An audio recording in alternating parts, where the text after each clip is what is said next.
Here is a drink that can be an absolute game changer, especially for diabetics when it comes to lowering their postprandial glucose levels.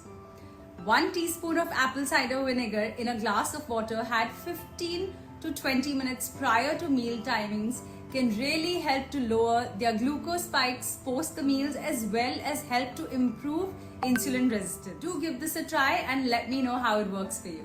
Have you ever wondered about the top 5 tests that you should be checking every year to ensure that your body is in top-notch condition? The first one is CBC, or the whole blood count. The second would be liver functional test, your kidney function test, bone health test, and your thyroid function test. Read the caption to know more about these and prioritize these tests annually to stay healthier and happier. I know you've been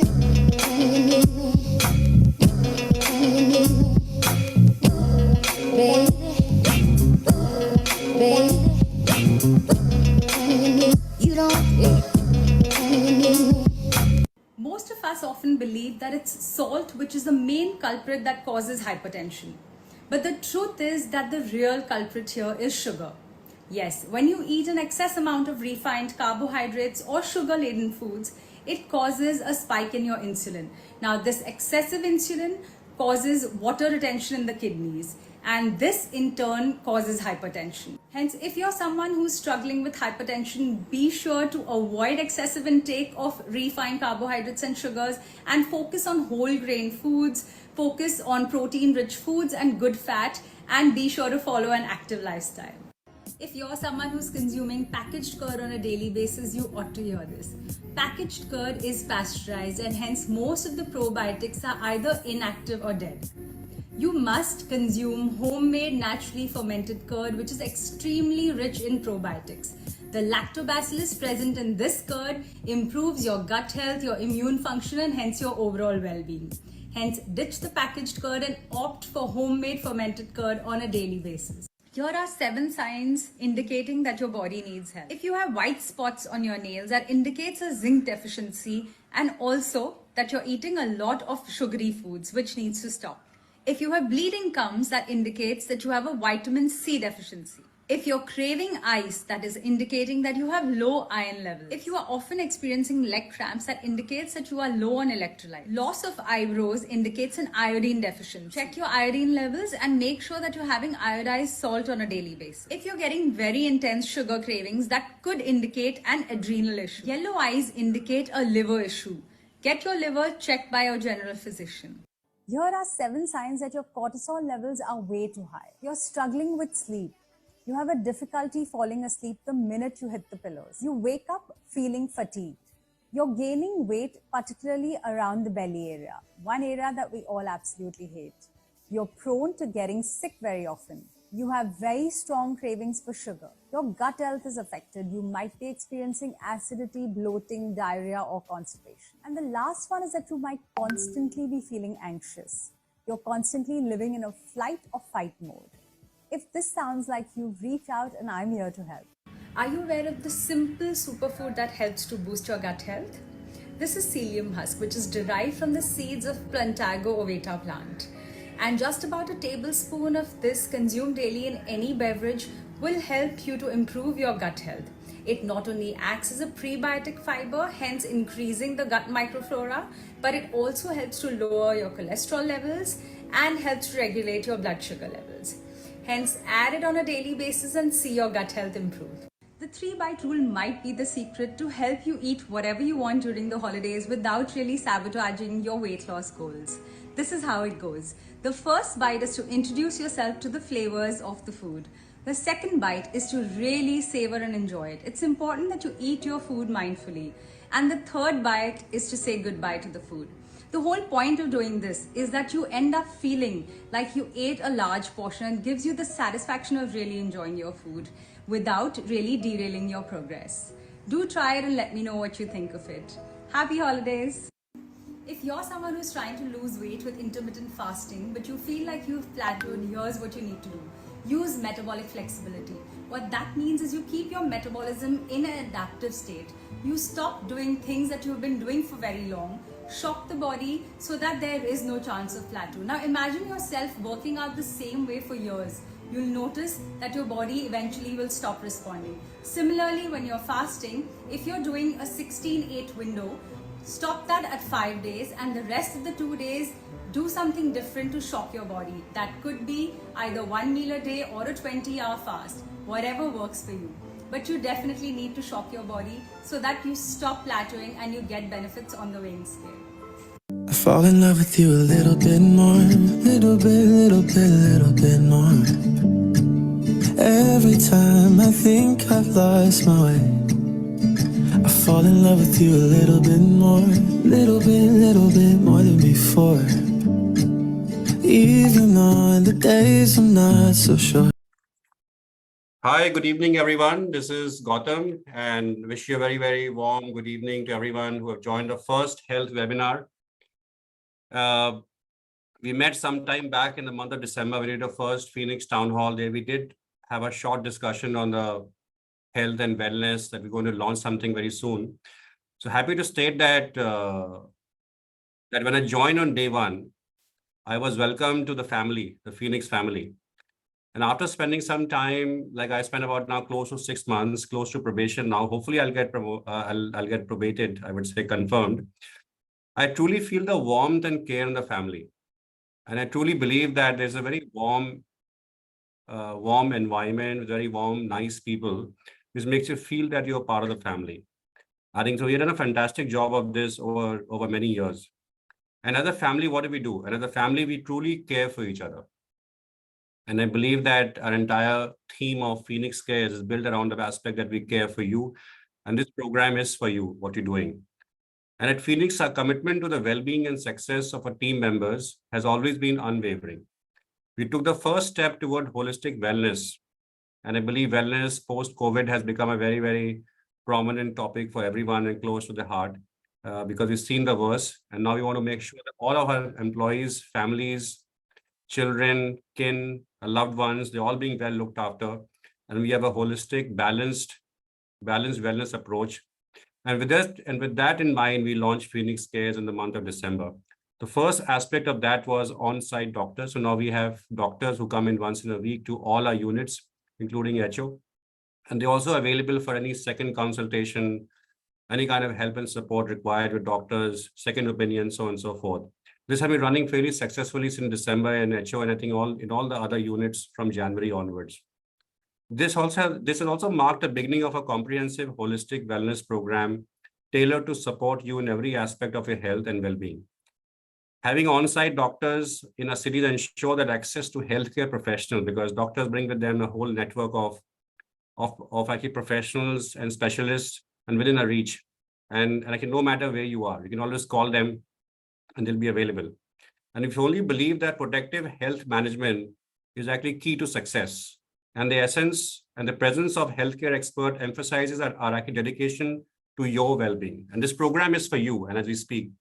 And I'm also delighted to announce the kickoff of our inaugural Health and Wellness webinar. This is the first one of the series. We're going to do one every month. It may have different topics.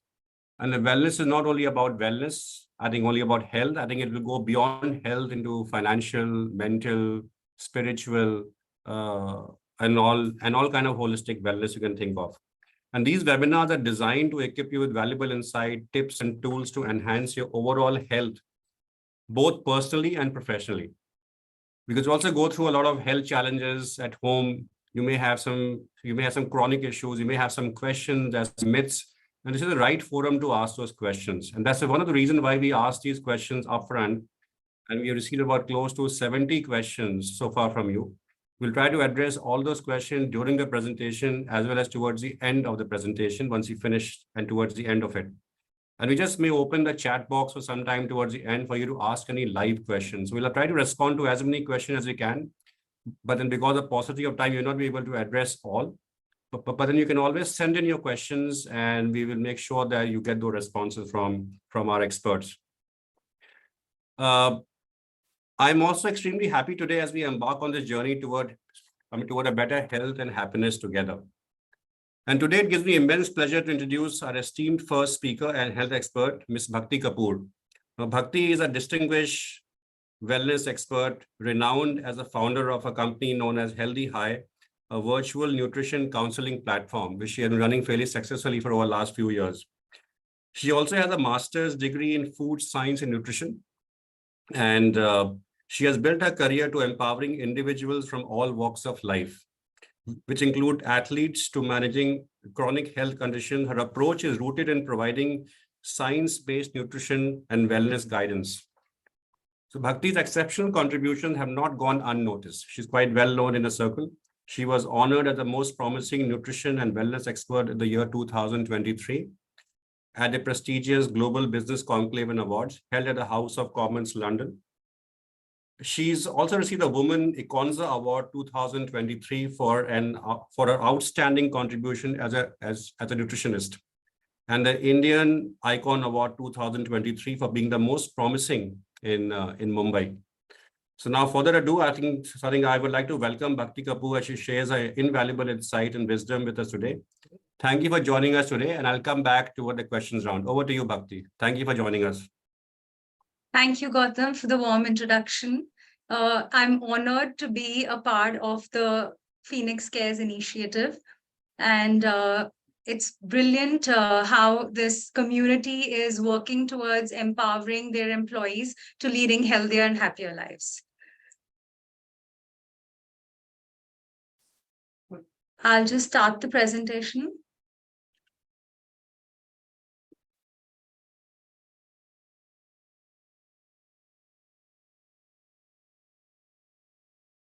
So why are we here to talk about nutrition? Nutrition isn't just fuel to the body, it's information. With each bite that we eat, we're either fighting disease or we're feeding it. So when just by eating the right kind of food, you can have preventive, progress towards disease.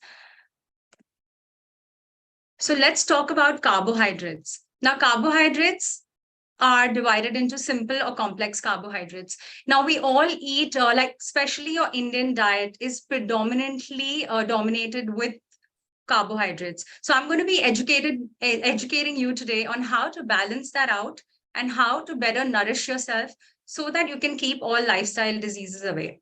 So carbohydrates are divided into simple and complex. Now, simple carbohydrates are all your white bread, white pasta, rice, cakes, pastries, candies, all your sugary cereals. These are processed. They digest very quickly. They're lower in dietary fiber and also lower in vitamins, minerals, antioxidant, and they lower your performance. Wherein the good carbs, which are the complex carbohydrates, are less processed, they digest slowly, they're higher in dietary fiber and also more nutrient rich, and they help to boost your performance. So the ones that you should be eating more of would be brown rice, red rice, starchy vegetables, fruits, beans, lentils, quinoa, oats, potatoes, sweet potatoes. Now let's think of a roller coaster. When you're eating high sugar foods, which is your simple carbohydrates, it's like your body goes into override. You experience blood sugar spikes followed by blood sugar drops. So if you've ever had like a breakfast that's like a poha or a croissant or a white rice dosa, you'll notice that after 2 hours, you experience this fatigue, lethargy, and you're ravenously hungry post that. That is because after 2 hours of eating that meal, it's followed by a crash. And that's what makes you really hungry, irritable, causes brain fog and fatigue. Wherein when you're eating a meal that is more enriched with complex carbohydrates and it's balanced in the right way, you'll notice that those blood sugar spikes are more towards a linear curve. And that doesn't cause the fatigue. Like you feel more comfortable throughout the day. You're not ravenously hungry 2 hours post the meal. Now, why are we here talking about these imbalanced blood sugars? Why do we need to keep our blood sugars more stable? Because every time that you experience a blood sugar spike when you're eating a carbohydrate-rich meal, you are setting up your body for inflammation. Now, this inflammation causes hypertension, cancer, PCOS, all your cardiovascular diseases stem from your blood sugar spiking, dementia, your non-alcoholic fatty liver disease. All of these are because you are constantly feeding your body with those extra carbohydrates, which is not doing you any good. Also, your dyslipidemia, like your LDL going high, your HDL going lower. HDL is your good cholesterol, LDL is the bad cholesterol. That's called dyslipidemia, which is a part of a metabolic disorder. And this is all because of imbalanced blood sugars. Also, your type 2 diabetes, of course, we all know, is caused by a spike in your sugars by eating the wrong kind of foods. Insulin resistance is extremely common today, and it is a part of the PCOS. Your diabetes, type 2 diabetes, is a cause of insulin resistance. So today we'll be learning on how we can prevent all of these diseases. So you can't be talking about carbohydrates and not touch upon the topic of glycemic index. So what is a glycemic index? It measures how quickly a carbohydrate containing food raises your blood sugar levels. Now, on a scale of 0 to 100, you have your low glycemic index foods, which are the good foods, the good carbohydrate-rich foods that you should be having more of, which would be your leans, your lentils, your beans, chickpeas, quinoa, Greek yogurt, peas, all your non-starchy vegetables like broccoli, asparagus, bok choy, mushrooms, okra, cauliflower, cabbage, all your leafy greens, and your low sugar fruits like guava, oranges, berries, etc.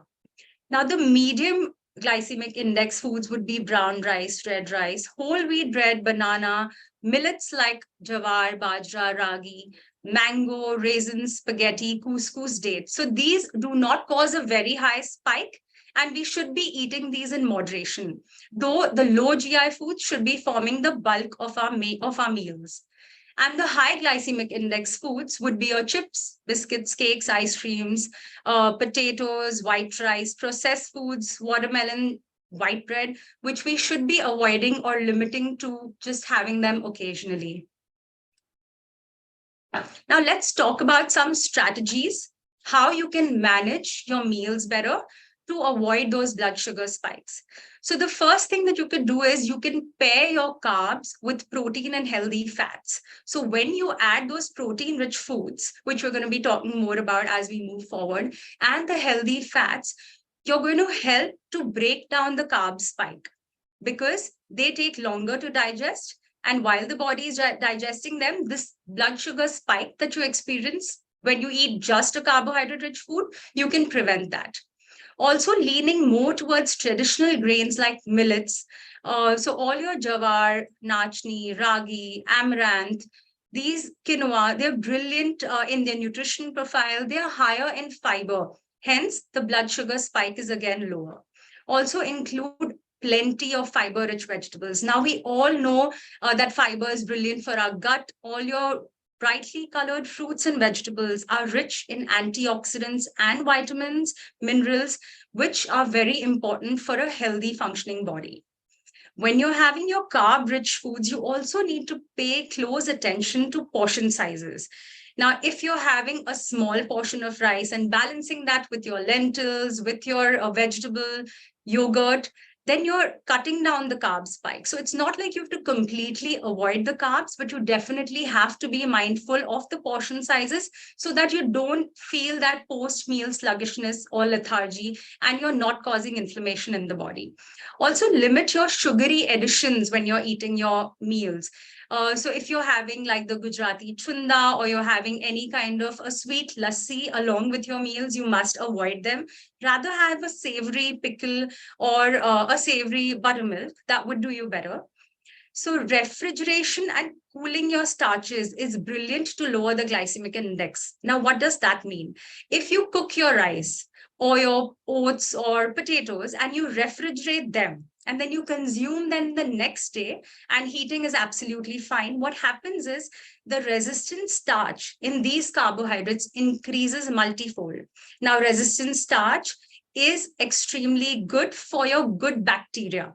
So it basically provides food to your good gut bacteria, and it's brilliant for your microbiome to flourish. And the calories that are being absorbed from this cooked and cooled starch are much lower. So they're also going to help you to get a leaner waist, and it's great for your good gut bacteria as well. So refrigerating your carbohydrates and consuming them the next day has that added advantage. It's a great way to lower the glycemic index of certain carb-rich foods. You could also consume 1 teaspoon to 1 tablespoon of apple cider vinegar in water prior to meals. That is again a trick that helps to lower the glycemic index of the meal that you're consuming post you've had your ACV drink. Let's talk about the power of post-meal exercise on blood sugar. Now, very often after we've had a heavy meal, we just tend to sit on the couch. Now, that does us no good. If we walk for about 10 minutes post our meal, it can help to lower the blood sugar spike by about 80 to 100 points. So this is a brilliant way to just, lower your blood sugars. You can just walk around your homes, around your office space, or do some light yoga exercises, or just head out for a walk in your building compound, or run some household chores. But try and not sit down post a meal, and especially if you're struggling with non-alcoholic fatty liver disease, you want to reverse that. If you're struggling with diabetes, make sure that you get moving after your meal instead of just laying on the couch and watching TV. Next up, let's touch upon the power of protein. So protein is extremely essential. Think of protein as being those superhero workers. Our body, you could consider that to be like a construction site, and proteins are constantly helping you to build and repair. They're like Lego blocks for the body. Now, they're responsible for your hormones. Your muscles require protein. They help in transportation of essential substances in the body, also for growth and repair. And your structure, your hair, your skin, your cartilage, your nails are all made up of protein. So it's very, very essential as a building block for our well-being. So let's understand where we can find these magical blocks. Now, of course, we all know that all your meat and meat products are extremely rich in protein. For vegetarians, your protein comes from milk and milk products, which would be paneer, your cheese, yogurt, and soy products. Now, tofu, edamame beans, soy milk, these are also great sources of protein. Beans, lentils, legumes, these are 60 to 65% carbohydrate rich. They do have a decent 20 to 22% low biological value protein. Hence, combining them, whenever you're having your dals, you need to combine them with millet or rice to complete the essential amino acid profile to get a complete protein, which helps with muscle synthesis. Also, nuts and seeds are a good source of protein.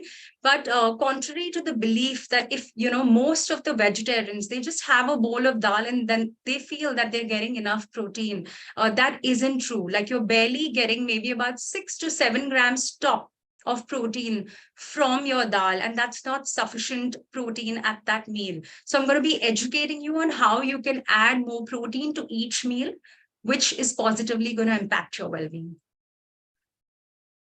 So let's understand the role that protein plays for your sustained energy and weight management. Firstly, it's required for better appetite control. Protein takes longer to digest and helps. It keeps you fuller longer, and it reduces your food cravings. So when you have a protein-rich meal, you'll notice that you can stay fuller for the next 4 hours without really feeling super hungry, because it doesn't cause those crashes how carbohydrate-rich meals cause. Also, it enhances your metabolism because it helps to burn more calories. The thermic effect of protein is higher. So when the body is digesting protein, it's working hard to do that. And while doing so, it's losing more calories, basically. It's expending more calories to digest that protein, which is why it helps to boost your metabolism. Protein is also required to improve your body composition. Now, a healthy body is one with more lean muscle mass and a lower body fat percent. When we're eating enough protein, it's going to help you to retain your muscle, which is why it plays a very important role in weight management.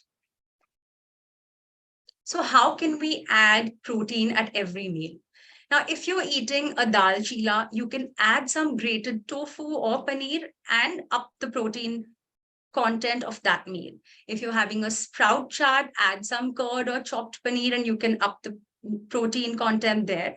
Also have lentil or bean-based cutlets like rajma cutlets, black chana cutlets. During the preparation, again, add some tofu or paneer. Also adding buttermilk or yogurt as a side to your meals is going to help you to increase the protein content there.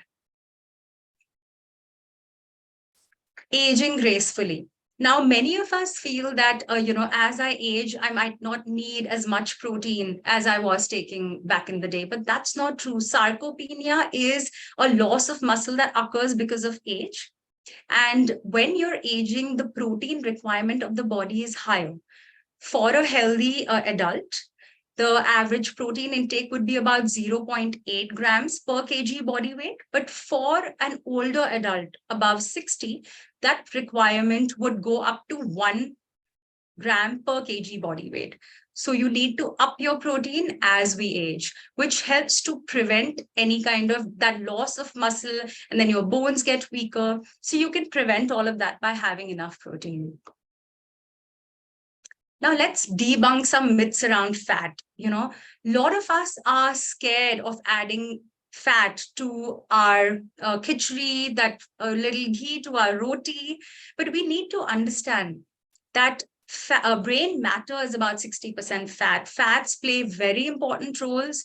They maintain our body temperature, and they're also responsible for absorption of essential vitamins, which are the fat-soluble vitamins like A, D, E, and K. And fats protect your organs. So by cutting down fats, your skin will not feel good, your energy levels will change. So we need to have a good amount of fat, but in the right quantities. So let's understand the difference between good fats and bad fats. Now, good fats are your monosaturated fats and your omega-3 fats. Sources would be avocado, nuts and seeds, olive oil, fatty fish. These help to lower your triglyceride levels and also increase your good cholesterol levels, which is your HDL. Now, the average fats, which are not so good, not so bad, but you need them in moderation, would be your butter, cheese, whole milk, red meat, and coconut oil. So these, when done in moderation, are brilliant. Ghee is a saturated fat, but we must use it for our Indian cooking since it has a high smoke point. But like I said, these need to be done in moderation. And the trans fats are the real bad fats. Now, these are like the villains. Our omega-3s are the heroes when it comes to fat, and the trans fats are the villains.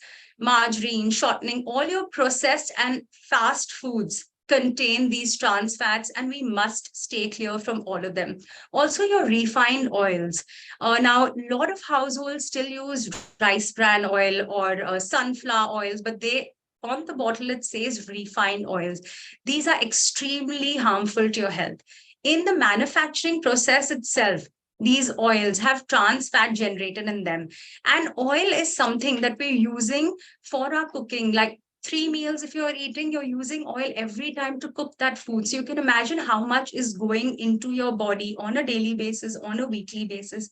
And if you're having refined oils, it's going to cause dyslipidemia, which is why a majority of our LDL levels go haywire. So let's understand which are the healthy cooking oils that we should be using. Olive oil, extra virgin olive oil is what you can use for low heat cooking or your salad dressings. Avocado oil, coconut oil, and ghee are the ones that should be used for a high heat Indian cooking. These are extremely stable to high heat, and they have a high smoke point. So this is what you should be using predominantly for your high heat cooking. Also, cold pressed sesame oil, safflower oil, mustard oils can be used for your Indian cooking, but you should keep rotating these oils. Instead of using one throughout the year, you can always keep rotating them. Let's talk about super seeds now. Seeds are powerhouses of micronutrients. So they're tiny, but they're super mighty. different kinds of seeds like chia seeds, flax seeds, hemp seeds, sunflower seeds, sesame seeds, pomegranate, watermelon, and pumpkin seeds. We must diversify what we're eating on a daily basis. Now, if you powder these seeds, you will be able to absorb all the nutrients way better. So you could roast these seeds, make a powder, then refrigerate it and use it on a daily basis. Like I add it to my buttermilk on a daily basis. You could add it on your salads, soups, smoothies, or just sprinkle it over your yogurt and have it. This will again help your gut. They're like micronutrient powerhouses. They work as micronutrient pills. So you will notice improvements in your skin, your hair fall, or any kind of micronutrient deficiencies that you might be experiencing. Now that we know of the 3 macronutrients, which is your carbohydrates, your proteins, and fats, let's understand how you can create a balanced plate. Half your plate should be filled with non-starchy vegetables. Now, like I mentioned, these include all your leafy greens, brinjal, your red pepper, yellow pepper, onions, tomatoes, mushrooms, cabbage, broccoli, asparagus, mushrooms. All of these are your non-starchy veggies, which should be about 2 handfuls. Half your plate at every meal should comprise of these non-starchy veggies. And 1/4 of your plate should be lean protein. Like I mentioned, all the sources of protein, be it your dairy products, be it your meat or soy and soy products, 1/4 of your plate should comprise of that. And 1/4 of it should be your starchy veggies or your grains. Now, the starchy vegetables are corn, potato, sweet potato, yam.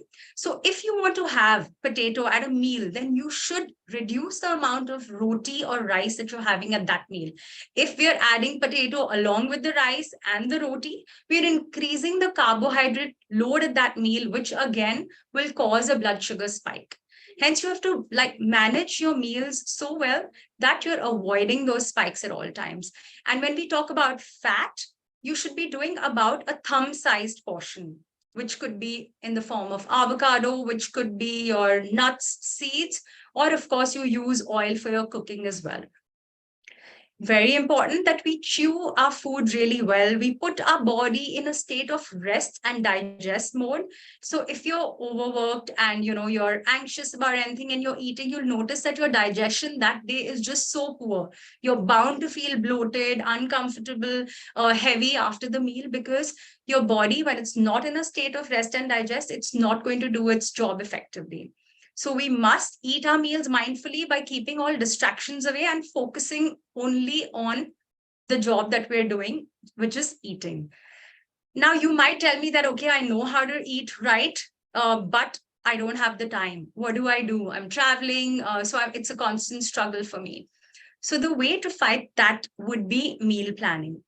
Once you plan your meals and you keep unhealthy temptations away, you're bound to get some success on that front. So we spoke about what we eat. We spoke about our nutritional health. There are 3 other aspects which are the pillars of health, which is your emotional health. So stress management, your sleep and exercise. Think of your body as being a chair. And it has 4 feet. And all of these have to be absolutely functioning in perfect order for you to feel health and vitality. Sleep is often neglected. I mean, a lot of my clients tell me that I went for my run, I went for my workout, but I barely got any sleep that night and I still didn't. And I don't think that's the right thing, because sleep is extremely essential. It is not a luxury, it's a necessity. So at least 7 to 9 hours of sleep on a daily basis is essential for the body to restore, not only its physical, but also from a mental perspective. Insufficient sleep increases your risk of obesity, diabetes, your mental diseases, cardiovascular disease. It causes hormonal balance and can also increase your pain. When you talk about alcohol has a negative effect on sleep. Now, when you have alcohol, you might feel a little drowsy, but it affects your REM, which is your deep sleep. It does not let the body really recover. So alcohol prior to sleep time should definitely be limited or avoided. Also, avoid having food about 4 hours prior to meal time. When you eat a meal and then say most of us head back late from office and then we eat and within 2 hours we're in bed. What happens is that your body needs to rest, but it is working hard to digest that food. So it's not able to really get the restoration that it needs. And that causes acidity, constipation. It causes your immunity to fall down. So keep that good gap between your dinner and bedtime, which is extremely beneficial. Now, stress management. Of course, our modern day lifestyles are loaded with stress, but we need to effectively manage them. And how can we do that? Meditations, listening to some positive affirmations, chanting, spending time in nature, listening to music, reading a book, talking to your friends, even heading out for a walk or a jog can really help you to manage your stress well. So we need to cultivate positive thoughts and uplift ourselves. We can't really do much to avoid the internal or external stressors, but all we can do is we can manage them effectively so that your health doesn't suffer. We can't talk about exercise, can't talk about nutrition and not cover the topic of exercise. So exercise helps you to reduce your risk of diseases, strengthens your bones and muscles, and lowers your risk of diabetes, helps you to get a leaner waist, improves your sleep, energy levels, also lowers your risk of mental diseases like dementia, Alzheimer's, and it helps cognitive decline also. So whatever form of exercise that you enjoy, it could be a Zumba class, it could be doing any kind of sports or just a walk, yoga, whatever it is that you enjoy should be done at least about 150 minutes per week is what you need to target. Now, you could mix up strength training, you could mix up some kind of cardio activities, but exercise shouldn't be like a thing that you have to tick mark. It should be a form of self-care that you're getting into. So I would like to urge each and every one of you to get on a 21-day no sugar challenge. Now, what does that mean? We need to avoid sugar in our tea and coffee, avoid soda, juices, smoothies, all your baked goods, breakfast goods like your breakfast cereals, granola bars, prepackaged sauces, condiments, which would be your ketchup, cocktails and beer. Now, cocktails, you know that they come with those added syrups, which are doing us no good, sweetened yogurts and ice creams, also all refined grains. Now, you must have heard the whiter your bread, the fatter you get. So these white products like white bread, white rice, pasta should be avoided. And syrups and candies, chocolates, of course. If you do this for 21 days, what are the benefits that you're going to get? Firstly, you're going to be able to reverse a lot of your metabolic disorders. You're going to help to rid yourself of being in that vicious cycle of craving more and more sugars. Along with being able to drop weight, you're also going to be able to experience a better mental focus, more energy levels. Like I said, you lower inflammation in the body. So this is going to be a brilliant start to getting to reach more vitality and a healthier you.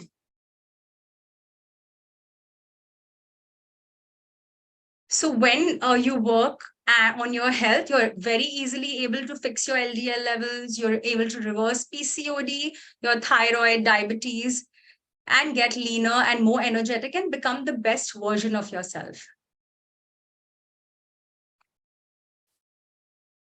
I would now like to open the floor to any questions that you guys might have. Thanks, Bhakti. Thanks for a wonderful session. I think we all got enlightened. I think a lot of your tips are very simple to follow, but I think it's not as simple as it sounds also, because these, can you hear me, all of you? Can you hear me, Bhakti?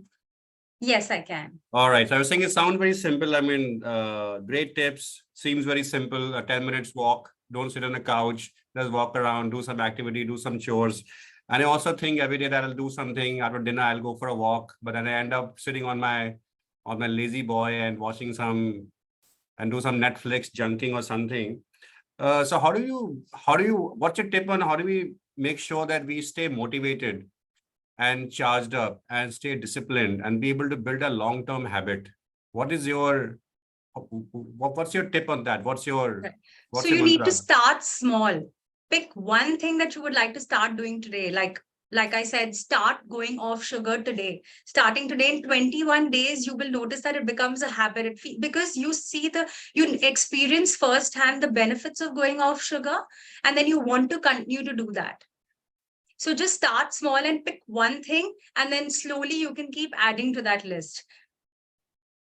And it's really true based on research being done that if you do something for 21 days, it becomes a habit. Absolutely, yes.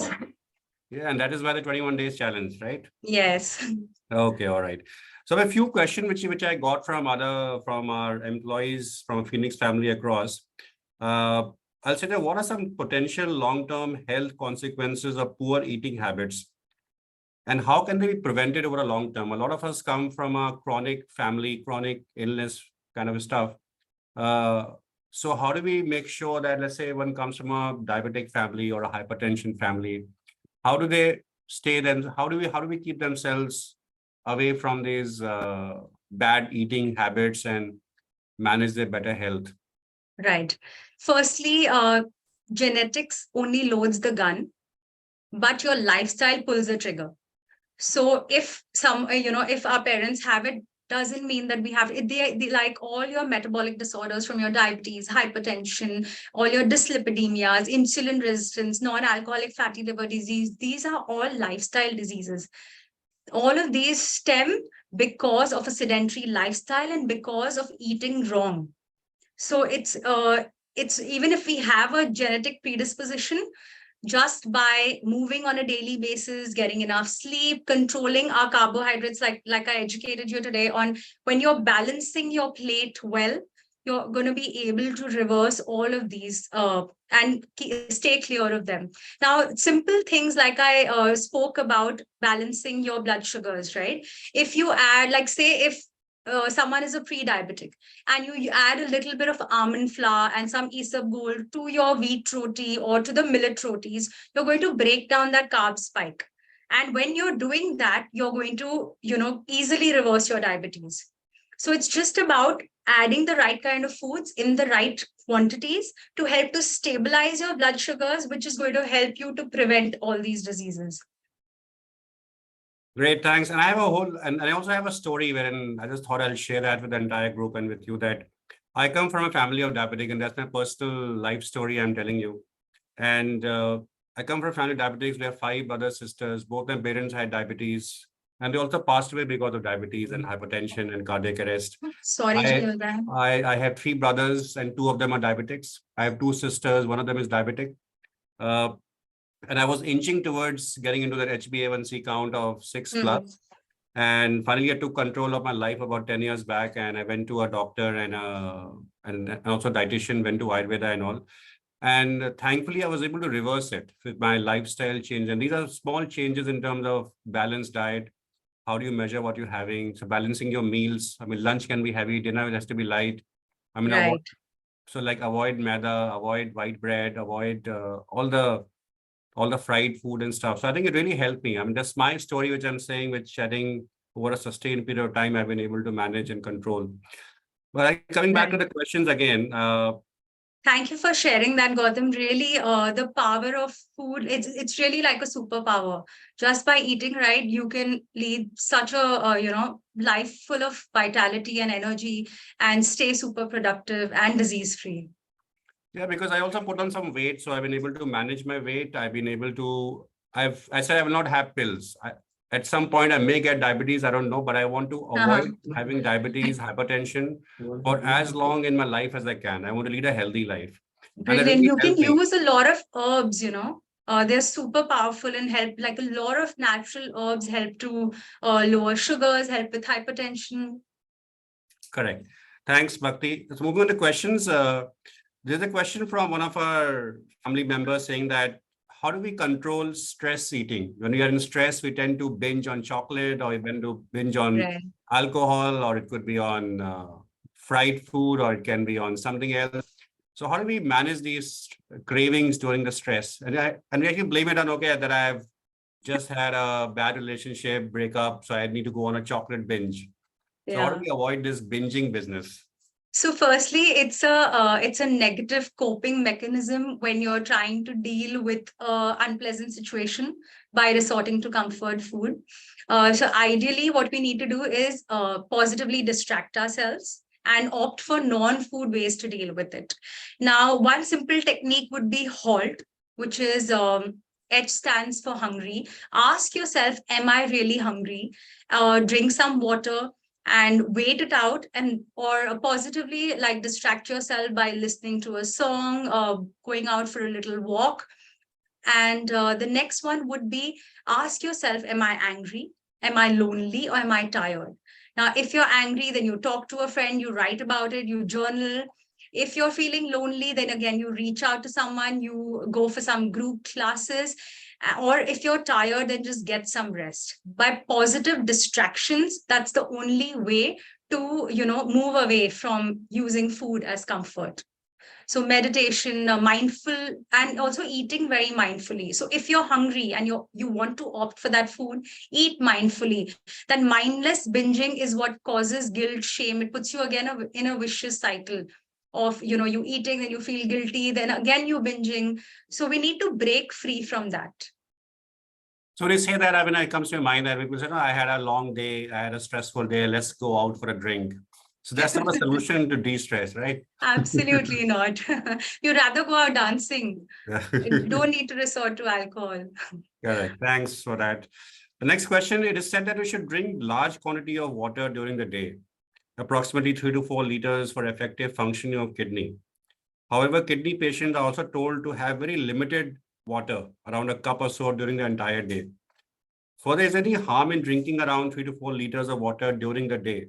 And what benefits are there? Because if I'm working in the office and I'm drinking so much of water, I have to keep going to the washroom. And so what is your take on what is the right amount of water? Everybody should have same level of water, that with 3 to 4, as also dependent on body type. So you need to listen to your body. Your body is constantly talking to you. Hydration is brilliant. You must hydrate, and at least averaging about 2 to 3 liters of water is what each one must be doing on a daily basis. It helps to flush out toxins, and it helps the kidneys function better. Again, your skin, energy levels, your gut health is all going to be better if you're hydrating very well. Now, when you talk about a kidney patient, of course, their kidney function is damaged, like either because of kidney disease or cirrhosis. But what happens is, in that case, you definitely have to control the potassium levels, the sodium levels. So in that case, you have to listen to what your healthcare provider is telling you. But for a healthy person, about 2 to 3 liters is the minimum that we should be drinking on a daily basis. Now, when you're upping your exercise, of course, you need to up your hydration. If you're drinking a lot of tea or coffee, now tea and coffee are diuretics. So for each cup of tea or coffee, you must add another glass of water to your daily intake. Got it. Thanks for that. Do you think that warm water, hot water, is that also something which a lot of people tell me that you should drink warm water, hot water after a meal? I've seen some of my family members who don't drink water for at least 1 hour after a meal. What's your take on that? So water should be had 30 minutes prior to meal, ideally. And post a meal, again, we should wait for at least 30 minutes. We don't want to dilute our digestive juices.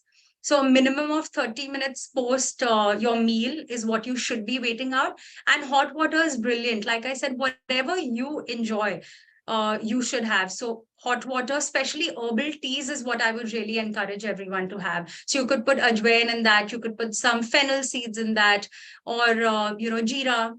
These are great for positively affecting your digestion. There's also a question on this. So there's a lot of fads around keto diet, about intermittent fasting. I've seen a lot of people who don't eat the whole day. They'll just have one meal. and I feel very good about it. I've been doing intermittent fasting. And do you think, as to what is your take on the intermittent fasting on this front? I've seen youngsters also doing intermittent fasting. I've seen people in middle age, older age also doing, and their entire objective is to lose weight. And they want to lose weight instantly. I think we believe that if we eat less, we lose weight. If we skip meals, if we skip some of the meals, then we'll be able to lose more weight. And I've seen some people also, they have only one meal. So they will not have anything in breakfast. They have no breakfast, lunch, no dinner. And that's Right. it. So what is your view on this intermittent fasting and the fad around it? So intermittent fasting is brilliant when done right. And research has proven that a diet for longevity is the 1 meal a day diet. But again, you have to be nourishing yourself well in that 1 meal. Also, like I said, your body is constantly talking to you. If you're experiencing any acidity, any kind of headaches, then your body is not happy with the fasting that you're on. So you have to take cues from your body, listen to its hunger signals, honor it. And if done well, fasting is really brilliant. It has anti-aging benefits. It helps to boost, again, the good bacteria in the gut. And it can, again, help to lower your sugar levels. It can help to reverse diabetes. And it's absolutely brilliant as a key to a longer, healthier life. Some more questions coming in this way is that what is the best cooking oil to use for cooking? Is it groundnut oil? Is it sunflower oil? I'm just picking up some questions from chat window. Right, absolutely. Yeah. So like I spoke about the oils, any good cold pressed oil, like if you enjoy the taste of groundnut is good, sesame, safflower. But if you talk about the high heat, the stable ones at high heat, they would be definitely ghee, avocado oil, and your coconut oil are the most stable for your high heat cooking. Even your cold pressed oils like your groundnut, til, mustard, they are very stable and they are great, but you should keep diversifying. So for your tadkas, you use ghee for your, and then you use oil for some other preparations. So you should use a mix of like ghee and cold pressed oils. You also mentioned somewhere in your presentation, and I think I'll ask this question just to re-emphasize. A lot of us believe that ghee is not good for us. Ghee Right. is not good for us. Desi ghee, which is which is the pure ghee, is not good for us. And people just stop having any ghee. Right. But I've also heard some of my literate people and more experienced saying that we must have some ghee in our diet because it helps to ease out and actually lubricate your joints. And we must not. And I have my uncle who is also a doctor. He always says that eat everything, but eat in moderation. In moderation, and absolutely. not stop anything. Yeah. So what is your view on this ghee business?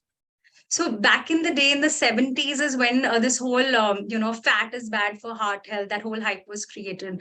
But latest research says that saturated fat, which is ghee, when done in moderation, is brilliant. Like I would give ghee to someone first thing in the morning, someone who's struggling with a sluggish gut, even people who are insulin resistant. It really helps to balance your hormones when done right. Like we said, everything needs to be done in moderation. So fat is not something we need to fear. Ghee is a good fat. It's brilliant, but we have to just do it in moderation. Okay, there's some questions on the eating habits, right? So I can't eat on time because I have odd shift hours or I'm working. So I tend to eat my lunch late or my dinner late, or I'm eating at odd hours or not eating on time. And I see this also happening across. I think people are busy and not able to find time to eat. So I think the question is that what is the right habit to have around eating? And what should we do in case one skips a meal? Let's say that you're not able to have a lunch. Should we have a late lunch? And if you're having a late lunch, what should we keep in mind? Or if you're having if we say that, okay, do not eat dinner after sunset. That's a good habit to have. Sometimes you're not able to do that because you have late evenings, you're working in a corporate, so there are late evening dinners and all that happens. So what's your view on how can we manage this lifestyle of ours? Right. So firstly, you need to prioritize your health, and like that should be top. And then everything else need to work around that. So if say you've not been able to have your lunch, then have an early dinner. You know, the next meal, whenever you're able to have that, call that an early dinner and get done with it. And you need to prioritize that meal timing. Like you said that we should be eating, closer to sunset. That is because your body has a circadian rhythm. Now your metabolism is boosting while the sun is shining. So once the sun sets, our metabolism slows down. Hence, the earlier we eat, the better it is. Like I said, at least a 4 to 5 hour gap between your last meal and bedtime is the way to get your gut to recover and for the body to really get its due rest. And if you've eaten closer to bedtime, then you're bound to get that belly fat, accumulating over time. I think my video is frozen, but can you hear me? Yes, I can. So I think you got an interesting point there around circadian rhythm, especially with the rotational shifts and people doing night shifts and late evening shifts. They're coming to work in a night shift and they will sleep in the morning time. I know it's against the body clock. Mm-hmm. What do we do with these people? How do we manage this lifestyle? So again, because for them, they're sleeping late. If they end their meals about 5 to 6 hours prior to their bedtime, it's good for them. Obviously, they can't really, because when they're active at work, you can't expect them to be fasting at that time. And then when they're sleeping, they can't be expected to eat. So you just leave that ideal 5 hour gap between your last meal and bedtime. That would really help you. Got it. Thanks for that. I have a few more questions coming my way, which is there a solution is there a way we can have food which can reduce my fat belly? The famous Absolutely. Indian fat belly, Yeah, I mean, this is one of my most favorite topics. Like I covered today, when we are reducing our total carbohydrate intake, that is the first step that is going to help you to reduce your belly fat. Now, when we're reducing it's not that you have to eat lesser. You don't have to focus on what you're not getting. Don't focus on deprivation. Focus on how you're nourishing your body. Visualize how your plate needs to look at every meal. So when you're cutting down your carbohydrates, you automatically increase your protein, focus more on fiber-rich foods, and get in the healthy fat. So just by doing this, eating a balanced meal, you're going to be able to lower your blood sugars, lose your belly fat, fix your dyslipidemia, and keep all these lifestyle diseases away. So the key is to cut down your carbohydrates and focus on the nourishing foods. Great, got it. So next question is that for things like white rice, for things like sugar, are there any alternatives? What can I have in case I don't want to have sugar? I know sugar is harmful. White sugar is harmful. Refined sugar. I know Right. anything white, which is what they call as white poison. No, white salt, white rice, white bread. Anything to do with white is not good for the health, and we all understand that. But are there any alternatives to it? Healthy alternatives to it. It also tastes the same, but I may not be as affected in my health with that. Right. So if you're not suffering with diabetes or any other metabolic disorder, then dates, like date sugar is good. You could use honey, you could use jaggery. But if you are struggling with any of them, then monk fruit sweetener would be an ideal substitute that would not spike any sugars and would not sneak in those added calories, that are detrimental. Got it. So like honey instead of sugar, is that a good idea? Again, for someone who's not struggling with weight, who's not struggling with a non-alcoholic fatty liver disease or any kind of metabolic disorder, in that case, honey, jaggery can be done in moderation. But if you're wanting to drop some weight, or if you are pre-diabetic, then definitely completely avoiding any kind of sugars, be it natural sugars like honey, dates, wouldn't do you good. Even fruits in that case need to be done only about 100 grams, not more, because though fruits are natural sugars, but they're still spiking your insulin. Now, insulin is one of your main fat storing hormone, and every time that you eat a carbohydrate rich meal, it spikes your insulin, which causes that belly fat accumulation. So we need to cut down those carb spikes to prevent the insulin spikes. Got it. Okay. So next few questions is that is about fatty liver, Mhm. right? Fatty liver, gastric issues. I wanted to check on food habit or diet to have when you have a fatty liver. You know, so you have 4 levels of fatty liver. So let's say most of us are actually level 1 because of Yes. style, habit, Yes. drinking, and all that. So Mhm. what is the right diet to ensure that our liver is healthy and we're able to maintain it at a, so I don't move from a level 1 to a level 2, let's say. Right. Exactly what I spoke about today, starting from cutting down your carbs to adding enough protein, to adding the good fat and filling up half your plate with brightly colored vegetables, the low starchy vegetables. If you're eating in that manner, you can completely reverse your non-alcoholic fatty liver disease because that is only, it has happened due to an excess amount of carbohydrate intake on a daily basis. Got it. I have a very interesting question here about are there any food or any dietary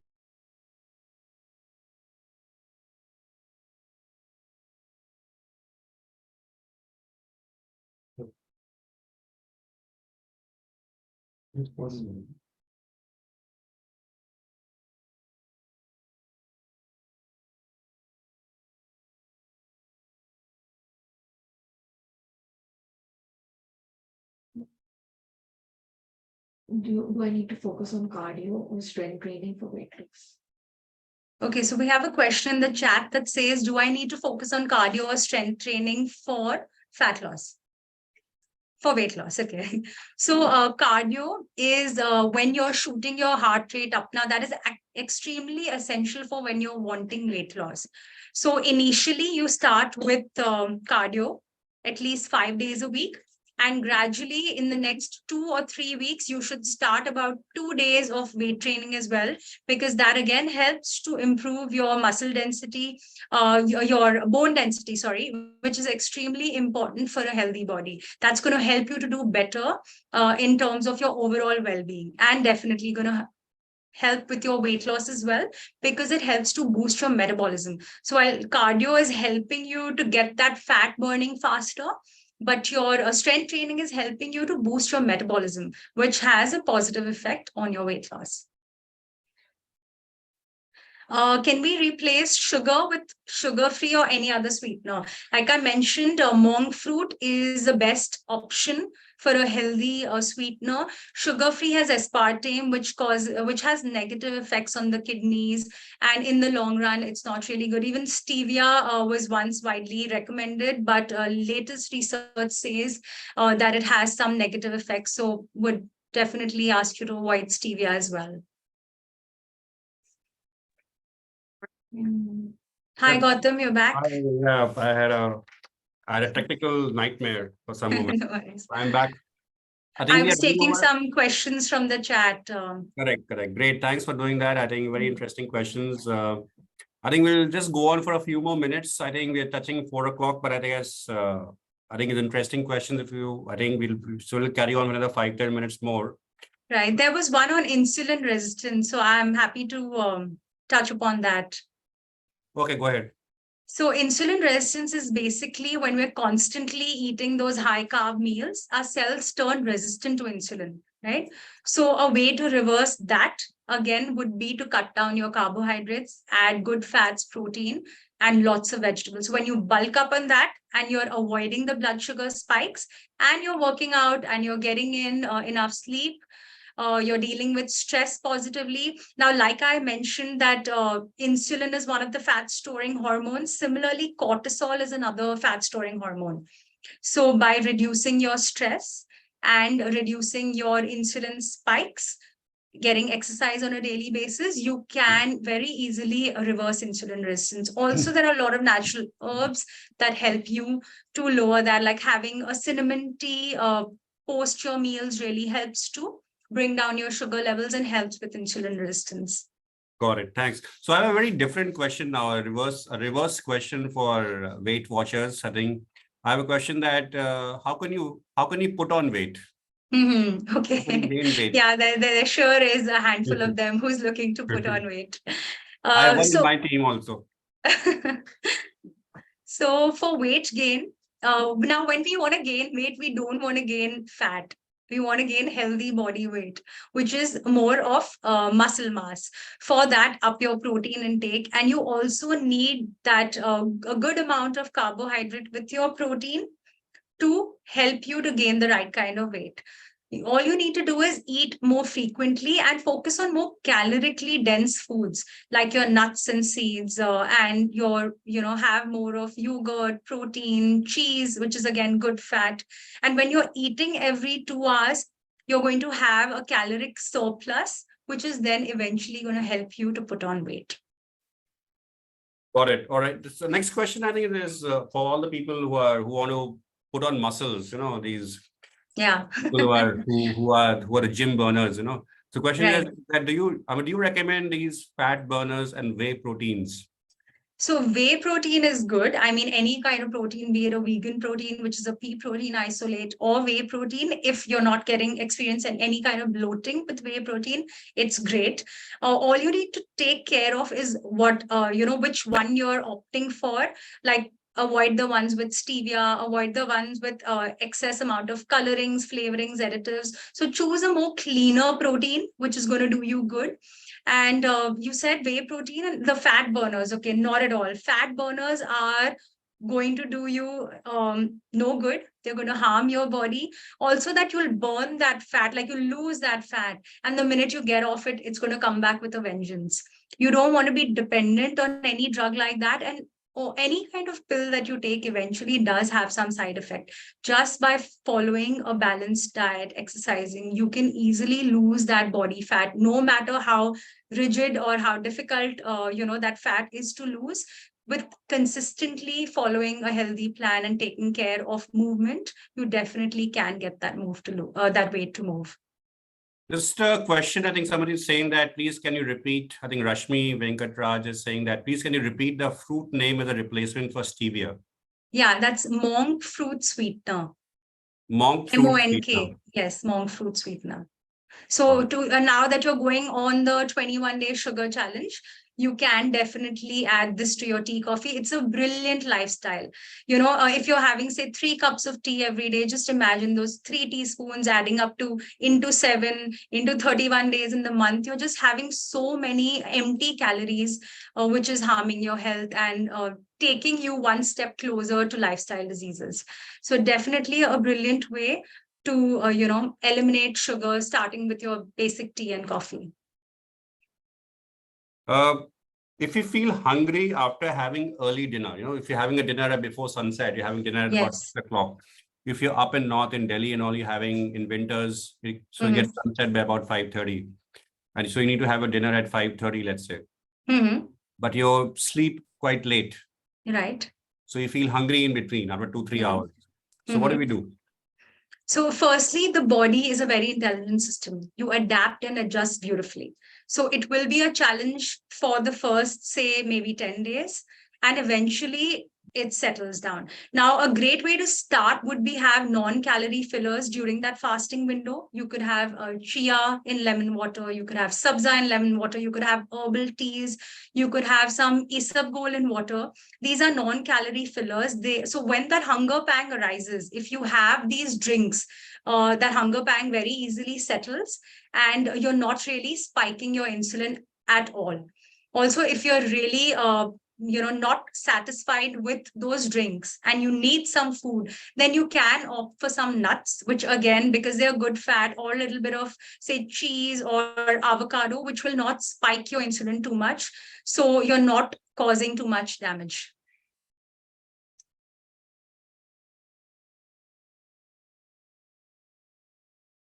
I can't hear him. Gautam? Yeah, sorry. I think I put myself on mute by mistake. I was saying that now with post-COVID, I think people are going into this eating out, ordering in, and people believe that ordering in is more healthy than eating out in a restaurant. So there's a lot of ordering in which is happening right now at home. Your Zomatos, Swiggies, and you name it, you get all the food delivered to your doorstep. They say we say it's healthy food. You have these green calories. They say low fat, home cooked food. But there is a lot of ordering in which is happening. There's also a fact that ordering in is healthier than cooking at home, or actually cooking at home is, and having home cooked food being delivered to your doorstep is same.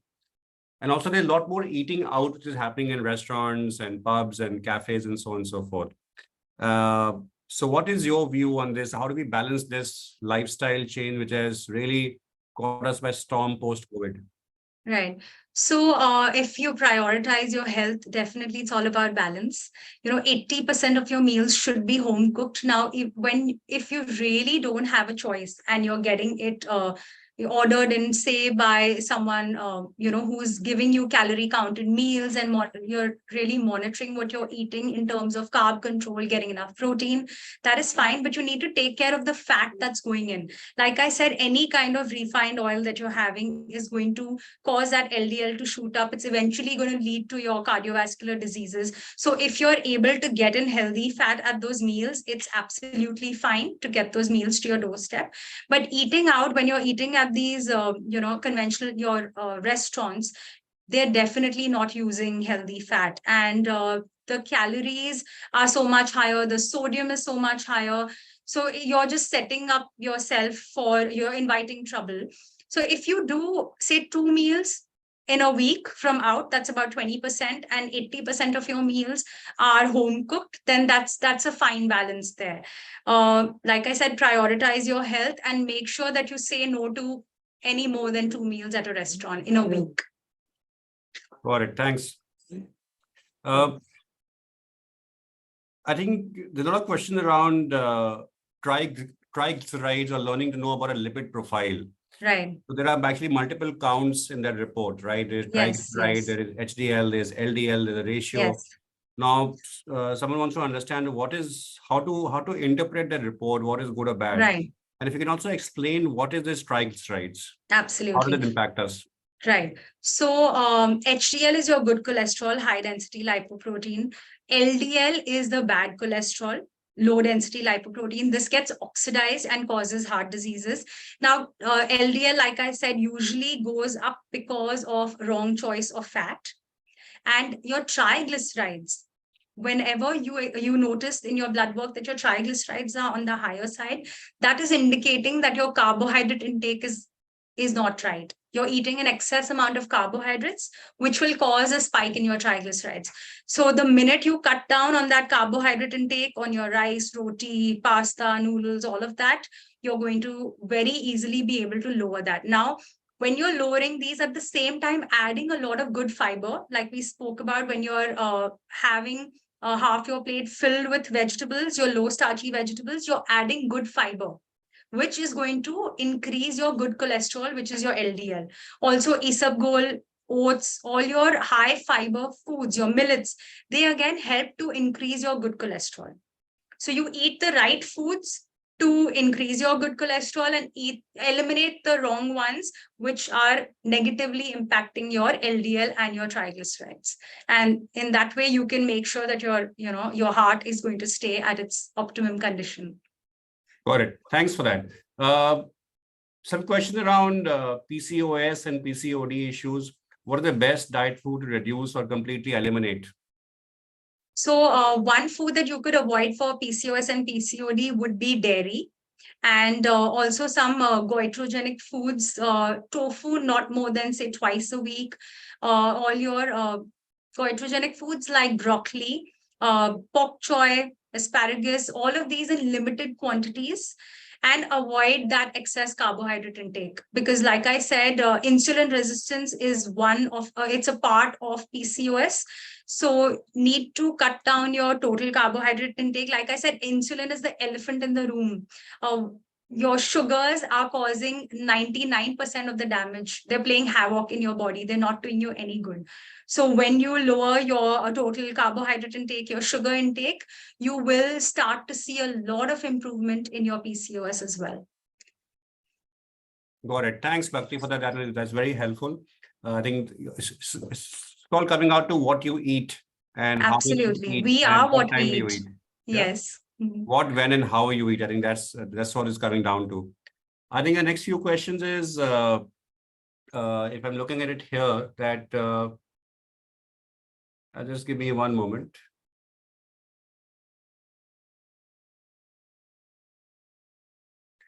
So at office, we drink a lot of tea and coffee, which I usually do. And I mean, in case I look at my example, when I'm home, I hardly drink tea or coffee. And while I stopped having it anymore because I don't like it anymore. But when I'm in office, I think this is true with a lot of people that we tend to, I think, drink coffee too often, tea more often based on what they prefer. People say black coffee is better, keeps you awake. Black tea is more healthy, green tea is even healthier. So you're also saying the herbal teas are better. So how much is enough and what is good, what is bad for us? Right. Most often we resort to tea and coffee, after that energy slump that we experience after a high carbohydrate meal. So to avoid that, firstly, balance your meals and you'll notice that that slump is not something you feel. Now, if you're having tea and coffee out of boredom, you should try and replace your coffee with matcha. Now, 1 cup of matcha tea would have antioxidants equivalent to about 10 cups of green tea. So it's really a superfood. And it also gives you that little caffeine kick that you might, feel like you do better with. So matcha is a good addition. When you talk of tea and coffee, if you're avoiding the sugar, about 3 cups is not going to do any harm, provided you notice that it's not causing heart palpitations, it's not causing any disturbance in your sleep, like no insomnia. You should do it, avoid doing it after 5 p.m. After 5, you should resort to more herbal teas. So even if you're alternating, say if you're used to having tea, coffee every 2 hours out of habit, so alternate that with herbal tea, and 1 cup of matcha a day will really do you good. Okay, so I have last 3 questions and I think we'll wrap it up. I think a lot of questions. Thanks everyone for giving in all the questions. Chat window was very busy. We try to do as much as we can. We have tried to cover different aspects of health and wellness so that we cover a diverse topic. That's what I intend. In case I missed out some question, does not mean that I have not looked at those. We will have a chat copy with us. So maybe not able to respond. Maybe we'll put a FAQ together. And maybe Bhakti, you help us to put some kind of a FAQ together for some quick, easy responses to those one. But some few quick question has been around how healthy is it to take Chyawanprash? People say that Chyawanprash, when I was growing up, and that was many years ago, people said that if you have Chyawanprash, keeps your body healthy, keeps you away from a lot of chronic diseases, ailments, cold, cough, builds immunity. So what's your view on this Chyawanprash? Is it really a good, healthy brand of Chyawanprash? Is it really useful? Definitely Chyawanprash is great. All you need to do is opt for one with no sugars in them. So Chyawanprash is made of natural herbs, and your herbs and spices are just so powerful. They you can reverse diabetes, you can keep all chronic diseases away, and you can build your immunity most definitely with the power of these natural herbs. So Chyawanprash is brilliant, but please opt for one with no added sugar. Cureprash is one which I use, and it's quite a decent one. Got it. There's also a question on hypothyroidism. How can we reduce it or reduce the count or reverse it completely? Is that possible? A lot of, I think both females, I think more in females, Yes. less in males, there is become a quite common ailment, I would say. Right. The question is that can we reverse it completely, like how we can reverse diabetes and hypertension Yes. through a lifestyle? Can we also reduce it completely or actually eliminate it completely, reverse it in case I Right. follow a dietary habit or my lifestyle pattern? So depending on what is the cause of your hypothyroid, if it's an autoimmune condition, there you can definitely reduce the numbers, but you might not be able to fully reverse it depending on your genetic makeup. But if you have Hashimoto's, again, that is caused because of a spike in insulin. So when your insulin is constantly spiked, that hormone affects your thyroid levels as well, and it can lead to hypothyroidism. By avoiding gluten and dairy, to a large extent, it helps to lower inflammation in the body, which can help you again to lower your TSH levels for sure. So by following a healthy diet for thyroid, you can fix those numbers. Also, what happens in thyroid is the metabolism slows down drastically. So they really start to gain weight and they suffer with that whole, it becomes a challenge to even drop a few kgs. That's when you really need to take care of what you're eating. And for an individual who's suffering from hypothyroidism, like a max of 2 or 3 meals, not more. Got it. Thanks.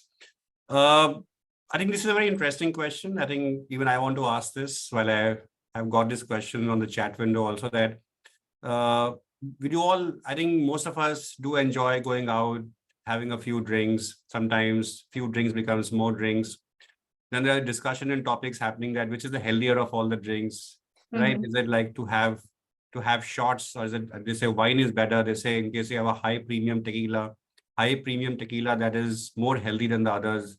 Some say have 2 drinks and no more than that and stop it. So we do all enjoy a drink here and there once in a while, and some enjoy it more often, and some enjoy it in high quantities sometimes. So I think the question is, how do we balance it out? What is a good alcohol versus a bad alcohol? What is the good quality versus the bad quality? I know it's very difficult at times to manage yourself because maybe you're on a social gathering, it's an event, family event, friends going out.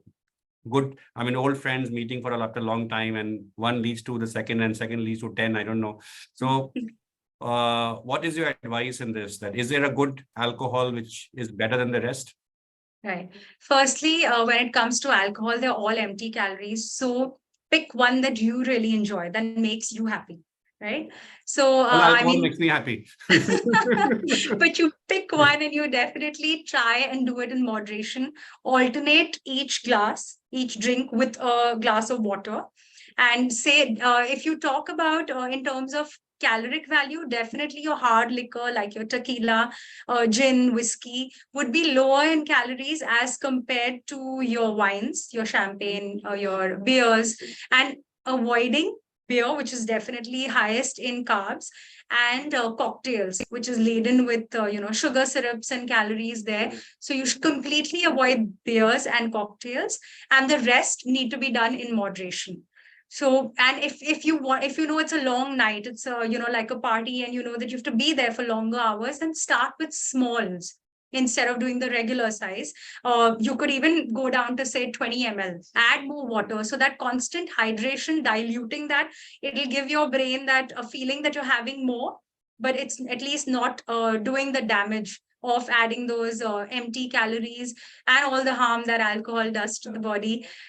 So that is a good way to kind of balance the negative sides to it, and take care of not eating wrong while you're having the alcohol. If you're able to balance your meal along with your alcoholic drinks, again, once, twice a week is not going to cause that a major damage. Like I said, all in balance. You don't have to stop living. You don't have to stop enjoying anything. It's all about balance. Start small and, just enjoy the journey of being healthier and fitter. So from the small, you can move to a large, you're saying. Continue with the small. All right. So I think a leading question to that is that in India, as a culture, we usually drink before a meal, and usually we empty stomach based on how your day has been. Mhm. We have a dinner, then we stop. Whereas I've seen in the evolved countries like Western, they tend to have a early dinner, and then they will start maybe the wine or alcohol, whatever they're having, and then they will end the day with a supper, and then they will go to bed early. So what is your view on this, that eating on, let's say drinking on empty stomach, having dinner and then stopping, vis-a-vis having a light dinner and then having a drink and then ending it? Definitely having something to line your gut before you give it the alcohol. Having alcohol empty stomach is not ideal in any way. So having some fiber-rich and protein-rich foods, like say, some for vegetarians, you do a little bit of paneer tikka with some veggies, or for non-vegetarians, any meat with your veggie. You line your gut beautifully well. You don't have a very heavy meal because, again, post that you won't enjoy your alcohol. But do like a light meal, and then have your alcohol, hydrate really well. And post that, because you've had those calories from your alcohol, if you're not hungry, you don't need to have a meal after your alcohol. But if you do want to, then again, have, like you said, a light supper, ideally. but Great. definitely not what we do here. That heavy meal post alcohol is just setting you up for damage. The next morning you wake up with that acidity, bloated feeling, uncomfortable, tummy. So that's not ideal. Correct. Got it. Thanks, Bhakti. I think we overrun our time, but I think there are so many questions, and I don't think we'll be able to cover all of that and do justice in this 1 hour we had. We already overshot by about 20 minutes, but thank you very much for your time. On Thank behalf you. of It Phoenix was- family, I thank you wholeheartedly with gratitude for being here with us today and in the launch of our first health webinar under the umbrella of Phoenix Cares. Really appreciate your time, effort, and the preparation which you've done. I think your knowledge and wisdom around many topics, ranging from food, nutrition to our simple habit changing. And I love this concept of #21 days challenge. And I think all the people who are on the call right now, I think you must raise your hand and take up this challenge in full flow and make sure there's no sugar in your diet for the next 21 days. If you're able to change your diet in 21 days and not have sugar, do send out a note to us. I think we have a Phoenix Cares ID. We would love to hear your story. We'd love to hear how you're changing your lifestyle and how it's making an impact in your life. I think simple, so like you said, Bhakti, I think it's about taking smaller goals, smaller steps, shorter timeline, rather than having like, I want to reduce 20 kgs in next 1 month. I think that's an impossible task. I think let's take baby steps. I want to lose 2 kgs over the next 30 to 45 days. Let's not be too ambitious. Let's respect our body. Our body talks to us. We tend to disregard our body. So listen to your body, spend some time with your own self, and adopt a healthy lifestyle. But so thank you very much. And all the, I would like to thank all my audience, my Phoenix family who joined us all across different sites, different units, different times. Thank you very much for taking out the time out and looking at this entire session. So Phoenix Cares, as you know, I just drop off with a note saying that the Phoenix Cares is something which is evolving as we speak. As I said earlier in the webinar, that it's a beginning. We launched Doctor on Site, and this is for you. We have done webinars. This is only the beginning of the webinar. This is the first one where we'll keep moving forward as we come along. And many more things are coming along. We are going to digitize the entire health and wellness, which will be on your fingertips, on smartphone. What you see on your screen is something that's going to go live very soon. And for us at Phoenix, it's all about holistic wellness. It's not only about health, nutrition. It's also about sleep. It's about mental wellness and health, how we balance ourselves, how do we manage stress. It's also about financial wellness, how we manage our finances, how we are saving our money for the future. So there'll be some sessions around that also. Plus also all these doctors on call, pharmacy, ordering, so on and so forth. So I think there are many more things which are coming your way. So keep watching this space for more. But all the best. Thank you very much for joining us. Wish you all a lovely weekend and have a great day. And wish you all the best. Thank you. Thanks, Bhakti. Thank you for having me, Gautam. And thank you, audience, for being so interactive. I hope you feel enriched. And now it's your time to shine on. So get on the 21-day challenge. And I can't wait to see the transformations that lie ahead of that. Great. Thanks, Bhakti. And thanks everyone who was a part of the team which actually put this whole show together. I think Neha from my team, we have Sunil and Daya from IT team, we have Rohit from HR team. I think all of you have done a fantastic job of putting it all together. So wish you all the best and see you soon again. Thank you. Thank you. Bye.